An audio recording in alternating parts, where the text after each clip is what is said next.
It's time for us to take a look at international funds and find out how we can profit from that sliding rupee. Should you invest in international funds? Let's find out by bringing in Dhirendra Kumar.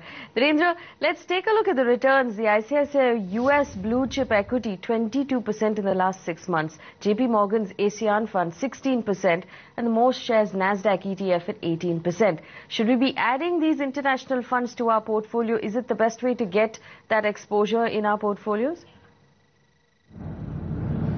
Yes, these returns are very tempting and these returns are very impressive. But I don't think the return, the way these returns are derived, a depreciating rupee, which is driving this performance, should be the basis. One should be investing in these international funds. And the case for investment is that one should diversify. Not because, rupee is depreciating and the near-term return looks very attractive and there may still be, some potential to ride this gain.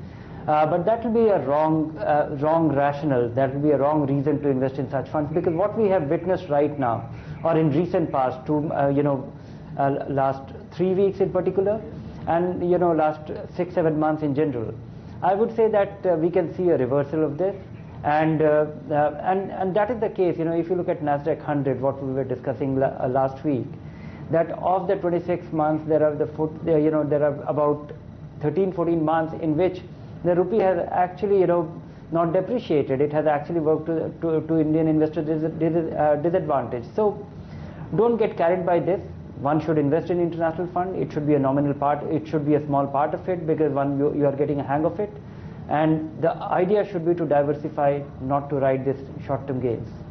Well, on account of depreciation. If we are going to invest a nominal portion of our portfolios in this fund, does it make sense then to use one of the blended funds that puts only 15 or 20% of its portfolio in international securities and the rest of it in India? Is that a better way to approach, this diversification? Yeah, I think that is the best possible way, because what happens is there are funds available. There are to Indian investors which can invest up to 35% into foreign stocks. And they are a very nice combination, because there are occasions when the currency movement could be so disadvantageous that the fund manager actually takes a call on that as well. So that is meaningful. And what we have seen, take for instance, this Franklin's equity income fund, which can invest up to 35% into foreign stocks, and today it is invested about 20-22% into such stocks. And it has benefited a lot, and you get diversification, international exposure, active management, and with all the convenience. Add to it, the other advantage is that all your investment, the returns that you generate, that is treated like an Indian equity fund, which is tax-free if held for over 1 year. All right, the Franklin India Equity Income Fund is an interesting fund if you want to get a small portion of that US exposure in your portfolio. Dhirendra, we have a question from one of our viewers. Shankar has written in. He wants to know what you think about the SBI Global Fund. Is it a good choice? Should he be investing in it? Now, interestingly enough, the SBI Global Fund is not a global fund.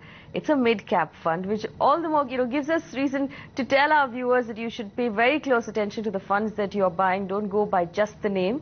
But the SBI Global Fund, Dhirendra, should he be investing in it? Yes, it's an interesting, aggressive fund. It's a mid and small cap fund. It has remained like that for a long time. And I don't know global, I don't know why it's called global, but possibly, there was a time when a lot of fund companies used to launch funds and invent some investment rationale, maybe global competitive businesses and things like that. But yes, in recent times, this fund has done exceedingly well. And even the long-term returns of this fund has got boosted. So it's an impressive fund, aggressive fund. If you can withstand the volatility, go for it.